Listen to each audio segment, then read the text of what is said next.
In this video, we'll be taking a look at 3 WNBA games happening on July 19, 2022. Welcome back to Cash Out Sports. Let's dive right into it. Oh, and don't forget to subscribe and to click the bell icon to get notified as soon as these videos get released, so that you have more time to plan out your bets. As we provide these videos on a daily basis, I can guarantee that you'll have all the important information that you'll need on these 3 WNBA games after fully watching. One more thing before we start. If you would like to gain access to our best exclusive betting picks to take your sports betting journey to the next level, then check out our Patreon in the link down below, where we offer anywhere from 1 betting pick a day up to 10 betting picks a day and much more. Now let's get started. American League versus National League. The MLB All-Star Game is the oldest of the All-Star exhibitions in professional sports. It dates back to 1933, when some enterprising marketing folks at the Chicago Tribune decided it would be cool to have a special game mid-season in their city to promote the game. Well, not really. They wanted to sell subscriptions to the Tribune. But money makes the world go around, doesn't it? MLB has played an All-Star Game most years since 1933. With a few breaks for war and a pandemic. But here we are in 2022 with the game returning to Los Angeles for the first time since 1980. The MLB All-Star Game means nothing in the standings, and it doesn't have any tangible impact on the baseball season. For a few misguided years, the winning league was rewarded as the home team in the subsequent World Series. But no longer. There was also a time when the leagues really hated each other and wanted to win the All-Star contest desperately. Once, the National League won 19 of 20 games. Talk about dominance. The game is now a pure exhibition that no one takes seriously. The managers try to get as many players into the game as possible. The outcome is quickly forgotten. The 2022 MLB All-Star festivities continue on Tuesday, July 19th at Dodger Stadium for the 2022 MLB All-Star Game. The American League has won the last 8 games against the National League, not losing since 2012. Overall, the American League is 20-3-1 against the National League in the last 24 MLB All-Star games. The National League roster will be managed by Brian Snitker, who lead the Atlanta Braves to the World Series last year. The National League starters are headlined by 2 Dodgers, Trea Turner,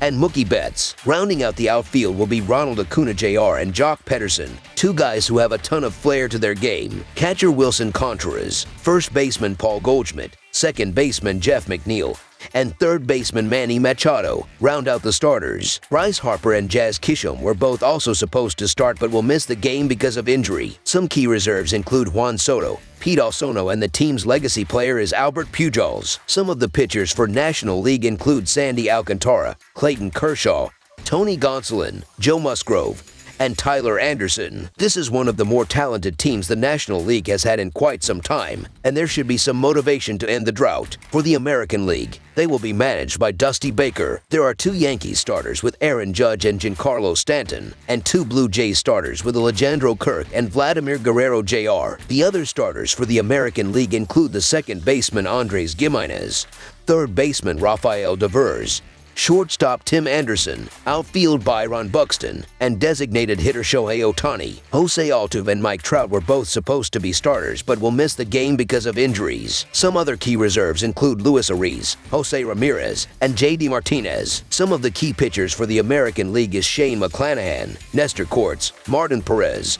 Ohtani, Gregory Soto, and Liam Hendricks. Overall, this is a very fresh roster, with a lot of young faces here for the first or second time. That should create some motivation as these players are on the big stage with a chance to show out for fans who may not get a chance to see them play most nights. Breaking down an All-Star game is certainly different than a regular season game. With so many incredible players on both sides, it's no surprise to see it priced as essentially a pick-em. Even the term generational talent has to be taken with a grain of salt, as they exist for both the American and National League. A narrative could be formed for either side to win this game, but we're going to give the slight nod to the home team. That home field advantage is likely what makes the National League the slightest of favorites. The American League has been taking hits to their starters throughout the past week, specifically with Astros players. Neither Jose Altuve nor Justin Verlander will be available, greatly diminishing how both the lineup and pitching rotation will start this game. Of course, there are plenty of great players to fill their void,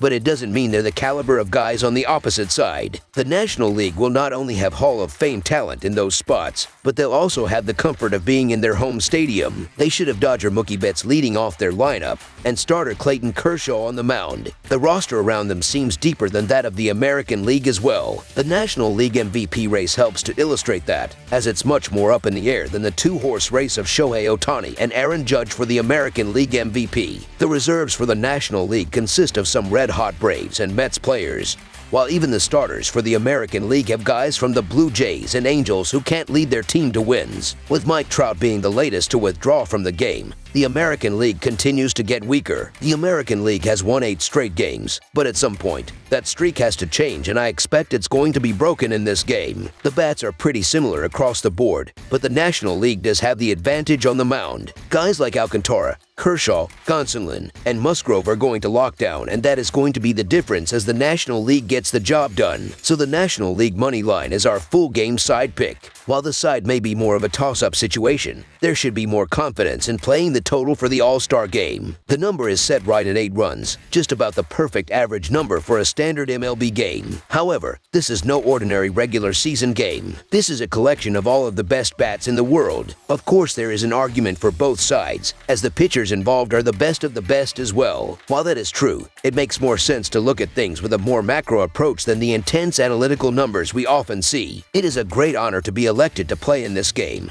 but it also isn't going to win you a World Series. Therefore, a more relaxed approach is generally taken. With that in mind, it is much easier to be successful at the plate with that mindset than pitching 100% and risking injury. Professional athletes go above and beyond to do everything for their bodies now more than ever. We've seen 10 of the last 15 meetings produce 7 or fewer runs. The pitching usually dominates these games, and we can't forget that the starters, the best bats for the most part, they usually only get one at bat and are then taken out. It's the best pitchers on the planet inning after inning, and they're going up against the reserves. As we've seen in the postseason, great pitching often has the edge against great hitting. The All-Star game isn't much different. It's very hard to score runs in interleague showcases like these because hitters from the American League have rarely faced National League pitchers and vice versa. Familiarity makes a massive difference in baseball. If hitters know a pitcher's tendencies or remember how they were pitched last time around, then they are better prepared for every at-bat. There's very little experience in these hitter versus pitcher matchups, which feature the best hurlers on the planet taking the hill. These are rosters loaded with good hitters, but more importantly, there are a ton of really good pitchers, and runs are going to be very hard to come by in this game. These pitchers are going to only go for an inning, but they are going to lock down the starters, and that is going to lead to this game being a low-scoring one. I'll ride the trend of low-scoring games here. Under the projected total is our full game total pick. That's all for now, so if you have any other games you would like reviewed, then leave a comment down below with the game you would like analyzed. Subscribe to our channel, leave a like on this video, and we'll get to it as soon as we possibly can. We would also love to hear your opinion on the picks presented to you in this video, whether you agree or disagree with them, so leave a comment down below and do let us know.